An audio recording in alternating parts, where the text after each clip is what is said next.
श्री हरि जय श्रीमन नारायण। हजुरहरू श्री हरि अध्यात्म दर्शन नाम गरेको युट्युब च्यानल हेरिरहनु भएको छ। तपाईहरुका सामनेमा सदा झैं आज पनि उपस्थित भएको छु म पुरुषोत्तम महात्म्यको कथा लिएर। पुरुषोत्तम महात्म्यको आज 14औं अध्यायको कथा हजुरहरूका सामनेमा विस्तारपूर्वक मैले वर्णन गर्नेछु। पुरुषोत्तम महात्म्यको कथा कस्तो रहेको छ त आजको कथा भनेर।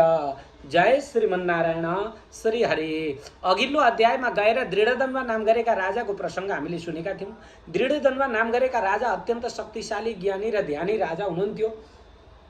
राजा दृढदण्डले एक दिन जंगलमा शिकार खेल्न जाँदै गर्दा जंगलमा शिकार खेलेर एकपछि अर्को जंगलमा घुम्दै जाने क्रममा भोक र प्यासले तिर्खाएका ती राजा आज पोखरीको तलाउमा पुगे। तलाउमा पुगेर पानी खाएर अनि एउटा विशाल बरको फेदमा थ्याच्च बसेका थिए। यसै बीचमा अत्यन्त सुन्दर मनोहर दृश्य देखाउनेवाला सुगा छेउमा आएर राजा दृढदण्डलाई त्यो सुगाले के गर्छ त भन्दाखेरि एउटा सुन्दर श्लोक भन्दछ, हे राजन, तिमी धन सम्पत्ति आदि कमाएर पनि यो संसारमा लागि परेर पनि अनि तिमी किन चिन्तित भएका छौ, अथवा जो व्यक्ति संसारमा लागि परेर किन चिन्तित हुन्छ भन्ने यस्तो विषयको भाव बोकेको यो श्लोक त्यो सुगाले भन्यो। यो सुगाले भनेको श्लोकलाई सुनेर राजा दृढदण्ड छक्क परे। ओहो, यो सुगाले आज के भनिरहेको छ, मैले केही कुरो बुझ्न सकिनँ भनेर राजा दृढदण्ड चिन्तित भए। घरमा फर्केर आए। महारानीले पनि सोध्नु भयो, चिन्ताको विषय सोध्नु भयो, तर राजाले केही पनि उत्तर दिन सकेनन्। महारानीले सोद्धाखेरि राजा भन्छन्, रानी, मलाई केही भएको छैन, मलाई कुनै चिन्ता छैन भनेर अनेक प्रकारले भन। तर अत्यन्तै धेरै चिन्तित भएका दृढदण्ड राजा आज एक दिन चिन्तामा मग्न भएका थिए। भगवान नारायण नारदलाई भन्दै हुनुहुन्छ, हे नारद, अथ चिन्तातुरस्यास्य गृहं वाल्मीकिराययौ यो रामचरितं दिव्यं चकार परमाद्भुतम्। अथ यस पछाडि अत्यन्त चिन्तित भएका दृढदण्ड राजाका घरमा वाल्मीकि आययौ, वाल्मीकि नाम गरेको ऋषि आउनुभयो। वाल्मीकि ऋषि दृढदण्डका राजाका घरमा आउनुभयो। वाल्मीकि ऋषि कस्तो ऋषि हुनुहुन्छ त भन्दा जसले रामायणको रचना गर्नुभएको छ, जसले भगवान रामचन्द्रको चरित्रलाई गान गर्नुभएको छ, त्यस्ता ज्ञानी र ध्यानी वाल्मीकि ऋषि आउनुभयो। मुनिलाई देखेर टाढैबाट आउँदै गर्नुभएको वाल्मीकि ऋषिलाई देखेर दृढदण्ड राजाले हत्तपत्त उठेर वाल्मीकि ऋषिलाई साष्टाङ्ग दण्डवत गरे। अनि ऋषिका गोडा प्रक्षालन गरेर, गोडा धुएर अनि चरण प्रक्षालन गरेर चरणको रज पान गर्दछन्। चरणोदक त्यो चरणको जललाई पान गरेर अनि भन्दछन्, गुरुदेव, आज मेरो घर धन्य भयो। ओहो, हजुर कस्तो त भन्दाखेरि तीर्थहरूलाई पनि तीर्थ बनाउने त्यस्ता हजुर हुनुहुन्छ। आज हजुर मेरा घरमा आउनुभयो, आज मेरो घर धन्य भएको छ। आज हजुर मेरा घरमा प्रवेश गर्नाले मेरो घर पवित्र भएको छ गुरुदेव भनेर यस्ता प्रकारले वाल्मीकि ऋषिको स्तुति गर्नुहुन्छ। हे प्रभु, यद गृहस्थीर्थपादीय पादतीर्थ विवर्जितः, जसका घरमा हजुरहरू जस्ता महान पुरुषको पाउको चरणको रज परेको छैन, त्यो घर घर होइन, त्यो घर त अरू नै मसान घाट हो। यसैले आज हजुर मेरो घरलाई घर बनाइदिनु भएको छ। हे वाल्मीकि ऋषि, हजुर कस्तो त भन्दाखेरि तीर्थलाई पनि पवित्र बनाउनेवाला, तीर्थी कुर्वन्ति तीर्थानि स्वान्तस्थेन गदाभृत भगवान भन्नुहुन्छ।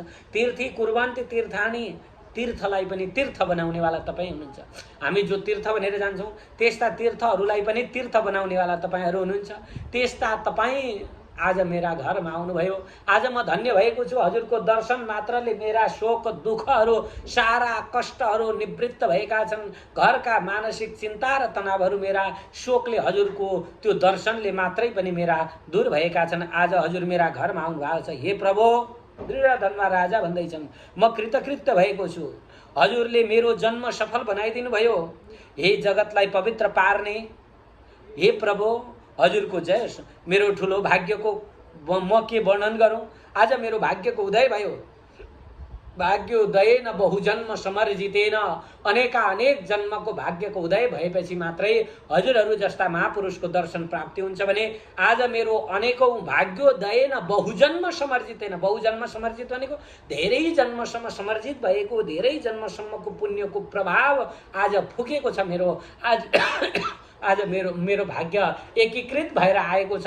यसैले मेरो भाग्यले गर्दा आज हजुर मेरा सामनेमा आउनु भएको छ। हे मुनि श्रेष्ठ, यस्ता प्रकारले वाल्मीकिलाई भनेर अब यी दृढ धनुवा राजा चुप लागेर बसे। भगवान नारायण भन्दै हुनुहुन्छ, मुनि श्रेष्ठ वाल्मीकिलाई यति भनिसकेपछि ती राजा चुप लागे।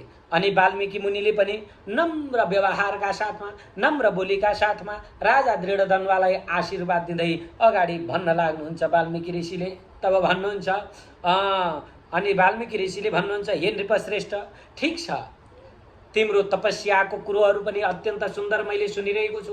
तिमी भगवानका परम भक्त छौ, भगवानको सेवा आराधनामा लागिरहेका छौ, यो पनि अत्यन्त राम्रो कुरो रहेको छ। मनमा भएको सबै कुरा भन हे बुद्धिमान, तर तिमीलाई अलिकति चिन्ता भए जस्तो देख्छु म। के कारणले तिमी चिन्तित छौ? तिम्रो मनमा भएको कुराहरू जति पनि छ, तिम्रो चिन्ताका कुराहरू मलाई सुनाऊ।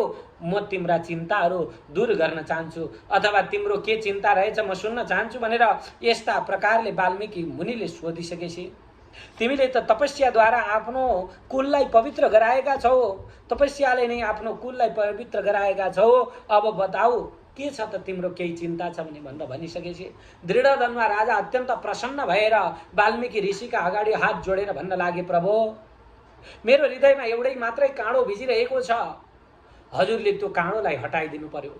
म जब जङ्गलमा शिकार खेल्न भनेर गएको थिएँ, जङ्गलमा जाँदा एक जङ्गल पछाडि अर्को जङ्गल भ्रमण गर्दै गर्दा म तिर्खाएँ, भोक र तिर्खाले व्याकुल भएको म छटपटाउँदै एउटा तलाउका नजिकमा पुगेँ। तलाउका नजिकमा पुगेर मैले जलपान गरेँ। जलपान गरिसकेपछि त्यहीँ थकाइ मार्न भनेर सैनिकहरू नाउन्जेली भनेर पर्खिएर बसेँ। यसै बिचमा सुगाले त्यहाँ नजिकै आएर सुगाले के भन्छ त भन्दाखेरि, त्यो घुम्दै गरेको त्यो सुगाले त्यस क्षेत्रमा आएर भन्दछ, संसारमा रहेका ती सुख भोगेर, संसारमा बसेका सुख भोगेका यी तत्त्व चिन्तन नगर्नेवाला अनि यिनीहरू चिन्ता कसरी हट्दछ भनेर यस्ता प्रकारले भनिरहेको यो सुगाको वचन मेरो मनमा क्षोभित गरिरहेको छ। अनि मलाई अर्को एउटा संशय छ, प्रभु, मैले यो जन्ममा मेरो विचारले पुगेसम्म, मेरो भावनाले भेटेसम्म, मेरो दिमागले लागेसम्म मैले विचार गर्दा यो जन्ममा मैले कुनै पनि पुण्यका कामहरू गरेको छैन। यो जन्ममा अनेक पुण्यका कामहरू मैले गरेको छैन र पनि मलाई यो राज्य पद कहाँबाट प्राप्त भयो, यस्ता सुन्दर छोराछोरी कहाँबाट प्राप्त भए, अनि मलाई यो सारा ऐश्वर्य र वैभव कहाँबाट प्राप्त भयो, यो मलाई बताइदिनुहोस् गुरुदेव, हजुरको जय होस्, हजुरको कृपा होस् भनेर यस्ता प्रकारले दृढ धनुवा राजाले सोधिसकेपछि वाल्मीकि ऋषि अगाडि भन्न थाल्नुहुन्छ, हे दृढ धनुवा राजा, श्रेणु भूत भूपति शार्दूल प्राक्जन्म चरितम तव पुरा जन्मनि राजेन्द्र भवान् द्रविड देशज। हे भूपति, हे पृथ्वीका मालिक, हे दृढ धनुवा राजन, तिमीले सोध्नै चाहेका हो भने सुन, तिम्रो पूर्व जन्मको चरित्र म तिमीलाई बताउँदैछु। पूर्व जन्मनि राजेन्द्र भवान् द्रविण देशजः, तिमी पूर्व जन्ममा द्रविण देशमा जन्म लिएका थियौ। द्विज कश्चित् सुदेवाख्यः ताम्रपर्णी तटे बसन्, ताम्रपर्णी नदीका तटमा बस्नेवाला सुदेव नाम गरेको ब्राह्मण बनेर अथवा ती ब्राह्मणका घरमा तिम्रो जन्म भएको थियो, ब्राह्मण कुलमा जन्म भएको थियो। तिमी अत्यन्त धार्मिक, सत्यवादी, यथा हैन सत्यवादी, ज्ञानी र ध्यानी हुँदै बिस्तारै बिस्तारै बढ्दै गयौ। वेद अध्ययनमा सम्पन्न भएका, वेद अध्ययनमा निपुण भएका तिमी वेदान्तमा पारङ्गत भयौ। तिनी ब्राह्मणका घरमा, ब्राह्मणको छोरो भएर जन्मिएका तिमी, सुदेव ब्राह्मणका घरमा जन्मिएका तिमी, अग्निहोत्रादि यागश्च तोषयामास तं हरिम, अब विष्णु भक्तिमा लागेका तिमी, विष्णु भक्ति परायण अग्निहोत्रादि यागैश्च तोषयामास तं हरिम, सदैवं वर्तमानस्य भार्यासीत् बराबर हैन, सदैव कुनै श्लोकहरू पढ्न यो छुट्टिया छ, यसैले यो पुस्तकमा कहीँ चाहिँ रसदीर्घहरू कता के गरेछ आउँदैन, पुग्दैन, अब नजानेको भनौँ न। सदैव वर्तमानस्य भार्यासीत् वरवर्णिनी, तिम्री चाहिँ एउटी श्रीमती भइन्, तिमीले विवाह गर्यौ, तिमीले विवाह गरिसकेपछि तिम्री श्रीमती भइन्। गौतमी इति सुविख्याता गौतमस्य सुता सुवा, गौतम ऋषिकी छोरी गौतमी भनेर तिम्री पत्नीलाई बताइयो। यसरी पति पर्यचरत प्रेमणा भवानी भवम प्रभु, अब तिम्री पत्नीले के गरिन् त भन्दाखेरि जसरी भवानी व भवत प्रभो, भवानीले जस्तै गरी, भवानी भने कि पार्वतीले जसरी आफ्ना भगवान भोले बाबाको सेवा गर्नुहुन्थ्यो त्यसरी नै तिम्री पत्नीले पनि सेवा गर्दै भइन्। यसरी सेवा गर्दै गर्दै बस्दै जाँदा गृहमेद विदौ तस्य वर्तमानस्य धर्मतः व्यतीत सुमहान कालः प्रापोषौ सन्ततिम नहे। अब विभिन्न प्रकारका धर्म कर्म र भगवानको सेवामा लागिरहेका तिमीहरू दुवैजना पूर्व जन्ममा ती गौतमीका साथमा विवाह भयो। तिम्रो विवाह भइसकेपछि अनि तिम्रो चाहिँ के भयो त भन्दा धर्म कर्ममा लागेर धर्म कर्म गरिरहेका छौ। अनेक ठुला ठुला यज्ञ याग आदि र अनुष्ठानहरू गर्ने, यस्तै गरी अनेक याग आदि गर्दै गर्दै एकदा सन संविष्ट सेव्यमान स्वकान्तया उवाच वचनं विप्रो विषण्णो गदगदाक्षरम। एकदा एक दिनको समय हो, आसनम उपविष्ट, आसनमा बसेका बेला तिमीले सुखम नास्ति अब तिमीले के भन्यौ त भन्दाखेरि एकदम गदगद भएर भनेको अत्यन्त दुखी भएर मनमा पीडा लिएर अनि आफ्नी पत्नीलाई भन्दैछौ। के भन्दैछौ त भन्दा हे कल्याणी तिम्रो कल्याण होस्। आज तिमीले मलाई सेवा मेरो सेवा अत्यन्तै धेरै गरेकी छौ, तर मेरो मनमा एउटै मात्रै चिन्ता छ, के त भन्दा सन्तान छैनन्। एक दिन मेरो घरमा कोही बालक आएर तोते बोली बोलेको सुन्दा मलाई मेरै छोरो बोले जस्तो यस्तै तोते बोलीमा कोही मेरा अगाडि बोलिदिए हुन्थ्यो भने जस्तो लाग्छ। हे कल्याणी आज म अत्यन्त दुखी भएको छु, मलाई बाँच्ने इच्छा छैन। अरे घरमा सन्तान नभएकाले मलाई बाँच्ने इच्छा छैन भनेर यस्ता प्रकारले तिमीले भनिसकेपछि तिम्री पत्नीले ती गौतमीले के भनिन् थाहा छ तिमीलाई? गौतमीले भन्दैछिन् हे प्रभु हजुर किन यसरी चिन्ता गरिबक्सिन्छ? छोराछोरी हुँदैमा सुख हुन्छ भन्ने छैन। सगर नाम गरेका राजाका 60,000 छोरा थिए, तर के गर्ने ऋषिको क्रोधले गर्दा डढेर भस्म भए, एकै ठाउँमा खरानी भए। सगर राजाका अन्तिम अवस्थामा कोही पनि आएनन्। भगवान रामचन्द्रका दशरथका 4 भाइ छोराहरू थिए। दशरथका 4 भाइ छोरा भए पनि के गर्ने, अन्तिम अवस्थामा मर्ने अवस्थामा राम भनेर छोराकै वियोगमा प्राणलाई त्याग्नु पर्यो। आज तपाईँ पनि छोरो छोरो भन्दै हुनुहुन्छ, सन्तान भएन भन्दै हुनुहुन्छ। यसैले सन्तान भएर केही पनि हुँदैन। राजा बेन अङ्ग राजा कस्ता त भन्दा धर्मात्मा धर्मनिष्ठ राजा हुनुहुन्थ्यो, तर आज उहाँलाई के भयो त भन्दाखेरि बेन जस्तो पापिष्ट छोरो जन्मिएर अनि त्यो छोरो किन जन्मियो भनेर त्याग गरेर जानु पर्यो। धुन्धुकारीको त कथा हजुरहरूले सुन्नु भएकै छ। धुन्धुकारीको पनि के भयो त भन्दाखेरि आत्मदेव ब्राह्मण छोरो भएन भनेर मर्न जानु भएको। जङ्गलमा ब्राह्मणले फल दिए, एकजना गुरुले फल दिनुभयो। त्यो फल खुवाएपछि पत्नीलाई छोरो हुन्छ भनेर भनेको थियो। धुन्धुकारी जन्मियो। अब धुन्धुकारी झन् फटा हुँदै गयो। अन्तिममा फेरि यो छोरो किन जन्मियो भनेर आत्मदेव ब्राह्मण मर्न गएको बिर्सिनु भयो। यसैले हे पतिदेव हजुरले चाहिँ छोराछोरी चाहियो भनेर हजुरले चिन्ता नगरी बक्सियोस्।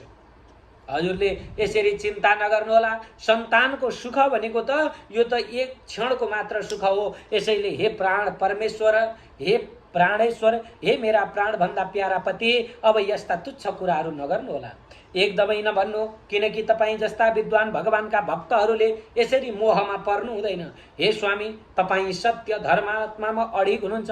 यसै धर्मले तपाईँ स्वर्ग जितिसक्नु भएको छ। हे सुव्रत आफ्ना नियममा रहने स्वामी तपाईँ जस्ता ज्ञानीका लागि छोराहरूको सुखको के कमी छ र? हे स्वामी उहिले चित्रकेतु नाम गरेका राजा तपाईले सुन्नुभएकै छ। चित्रकेतु राजाका उनका पत्नीहरू हजारौं थिए। सुन्न है एउटा प्रसंग। चित्रकेतु नाम गरेका राजाका हजारौं श्रीमती थिए। हजारौं श्रीमती तस्य भार्या सहस्त्राणाम दशा भवत। उनका पत्नीहरू 1000 × 10 यति थिए। कति हो भनेको कति हो, कति लाखौं पत्नी थिए। तर ती लाखौं पत्नी भए पनि सन्तान कुनैबाट पनि भएन। एउटाबाट भएपछि अर्कोबाट हुन्छ कि अर्कोबाट हुन्छ कि भनेर धेरै ल्याए, तर कसैबाट सन्तान नभएपछि चित्रकेतु राजा अत्यन्त दुखित भएर छटपटाएर पिल्सिएका ती चित्रकेतु राजा समय बित्दै जाँदा यज्ञ गरे। यज्ञबाट एउटा पुत्र भयो। तर तिमीलाई पुत्र त हुन्छ अल्प आयुको हुन्छ भनेर भनेको थियो। हुन्छ भनेर उनले माने। अब जसै पुत्र जन्मियो, केही महिनामा पुत्र जन्मिएर बढ्दै थियो। बढ्दा बढ्दै राजा चित्रकेतु जेठी पत्नीबाट पुत्र भयो।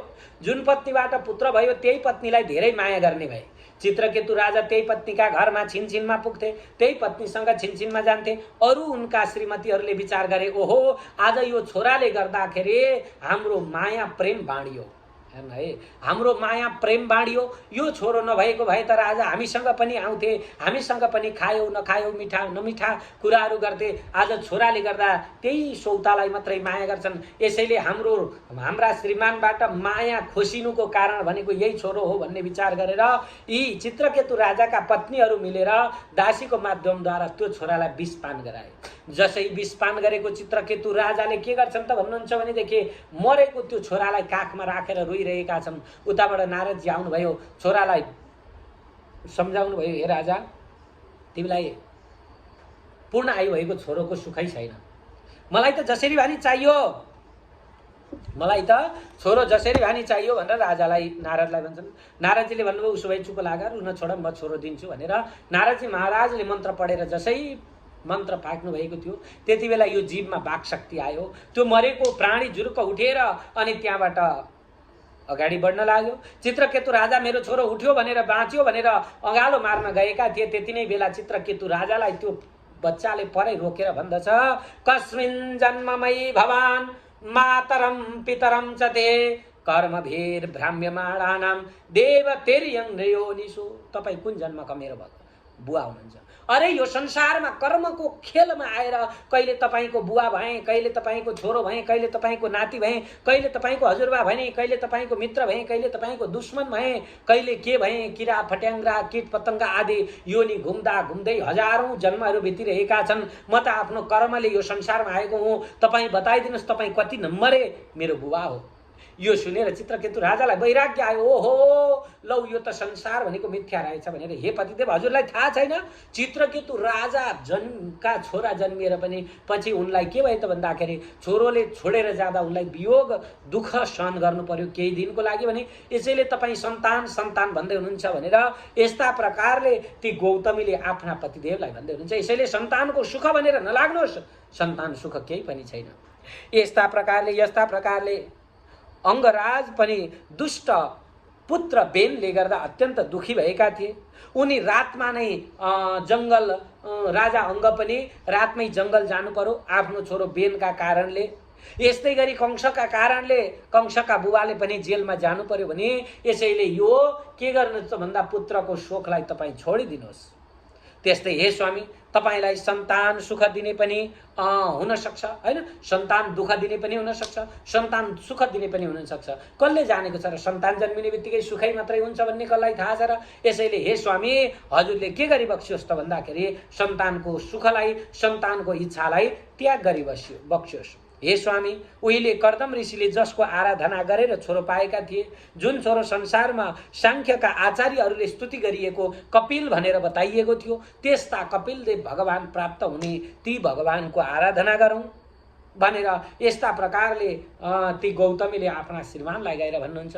हामीलाई झन् सुख छ, अरे सन्तान नभएको कारणले गर्दा हामीले धन सम्पत्ति कमाएर जम्मा गर्नु परेको छैन, सन्तानलाई के खुवाउँ भन्नु परेको छैन, दुईटा पेट जहाँ गए नि पालिन्छ।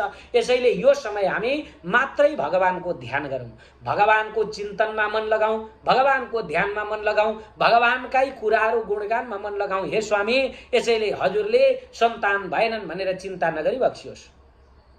हजुर हामी दुवैजना मिलेर भगवानको चिन्तन गरौँ, भगवानका धाममा जानका लागि भगवानको गुणगानहरू गान गरौँ भनेर यस्ता प्रकारले गौतमीले भनेको सुनेर ओहो आज मेरो आँखा खोलिदियौ, ठिक भन्यौ तिमीले, ल सुन्दर कुरो गर्यौ भनेर यस्ता प्रकारले उनीहरू ताम्रकर्णीका किनारमा गएर अनि त्यस पवित्र तीर्थमा नुहाएर पाँच दिनसम्म सुकेका पातहरू खाँदै हजारौं वर्षसम्म तपस्या गरेर अनि यस्तै गरी ठुलो तपस्या गरे। यसरी तपस्या गर्दा गर्दै ती तपस्वीका 4000 वर्ष बिते। हे राजन तिनको तपस्या देखेर अति उग्र त्यो तपस्या देखेर भक्तहरूलाई प्यारो गर्ने भगवान तुरुन्तै गरुडमाथि बसेर भगवान श्रीहरि प्रकट हुनुभयो। श्रीहरि प्रकट भएर भन्नुहुन्छ जगतलाई रक्षा गर्ने समर्थ 4वटा बाहुले चिनिने त्यस्ता भगवान नारायणले नारदलाई भन्दै हुनुहुन्छ, हे नारद जो चाहिँ समर्थ हुनुहुन्छ, जो संसारका मालिक हुनुहुन्छ, जो संसारलाई बनाउने संसारको पालन सृष्टि संहार गर्नेवाला हुनुहुन्छ, तिनै भगवान श्रीहरि आज प्रकट भएर यिनीहरूलाई आशीर्वाद दिन भनेर आउनुभएको छ भन्ने कथा प्रसङ्गका साथमा यो 14औं अध्याय हामी यही विश्राम गर्छौँ। भोलिको दिनमा म 15औं अध्याय लिएर हजुरहरूका सामनेमा उपस्थित हुनेछु। तबसम्मको लागि हजुरहरूले बिदा दिनुहोस्। श्रीहरि। यस्तै गरी भक्तवत्सल भगवानको जय, पुरुषोत्तम भगवानको जय, भाष्यकार रामानु स्वामीजी महाराजको जय, राष्ट्रदेव पशुपतिनाथको जय, जगन्नाथ गुरुजी महाराजको जय। श्रीहरि। जय श्रीमन्नारायण।